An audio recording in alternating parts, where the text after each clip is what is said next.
Good morning mga kalapatids.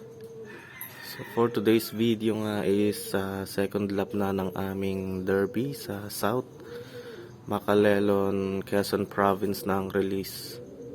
So yung first lap namin is sa Lokban. Nag-clock naman yung dalawang ibon ko doon. Isa yung cut off. Tapos yung isang ibon natin na yan, yung nasa harap na yung bluebird na yan, is kinakarga natin sa BBC. So, Quezon Province na rin yung training nila doon. So, ang oras natin is 8:50. Mag-aabang tayo. Mamaya 8:14 yata ni-release yung ibon ngayon eh. So, aabangan natin. So, yung dalawa rin sa kinarga natin is GRPC. Naka-double category siya nung in-entry ko. Young bird, tsaka old bird. Pati yung isa doon, yung hen na brown. Yun nga yung naka-cut off yung brown na yan. Tapos, nung sa Lokban, Quezon Province, yung isang ibon doon sa nag-clock sa akin, nagkaroon ng going light. Nung umuwi, puro putik yung paa. Tapos ano siya, kulay green yung dumi niya. So nakita ko pa lang dun sa may dumi, sa droppings niya, na may problema na. So binigyan kagad natin ng medication para matreat. So gumaan talaga yung ibon. So nahirapan. So nung niload ko nung Friday, nakita ko na medyo magaan pa rin siya.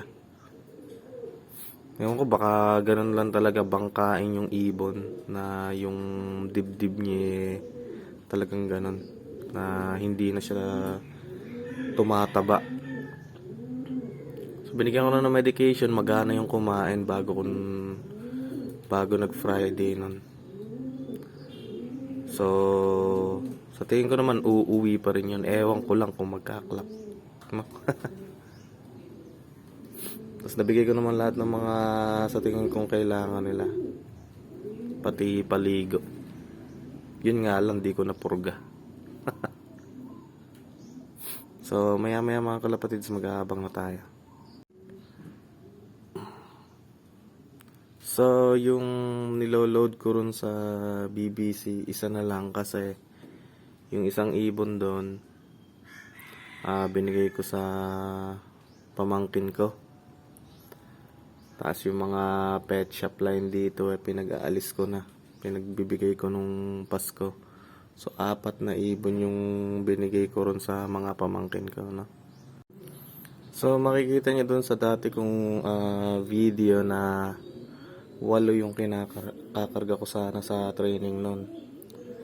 So yung dalawa ginawa kong stock bird, yung isa pinamigay ko sa pamangkin ko, yung isa nawala. Tas ngayon 4 yung kinakarga ko, 3 sa GRPC, tapos isa sa BBC. Kaya naging ganon, naging 4 na lang. So ang oras natin mga kalapatids ay 11:46 AM. Wala pa yung mga ibon ko. So ang speedan natin is nasa 1:1 pa naman. So balikan ko kayo mamaya pagka may dumating ng ibon. So yan pala yung nag-clock mga kalapatids, na 876 yung in-speed. So ang oras nga natin is 4:07 PM na.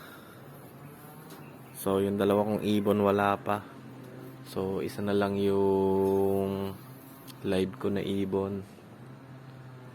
So 2 points na yung isa dun. So yung isa na cut off na rin. So sana umuwi pa yung dalawa para may maikarga pa.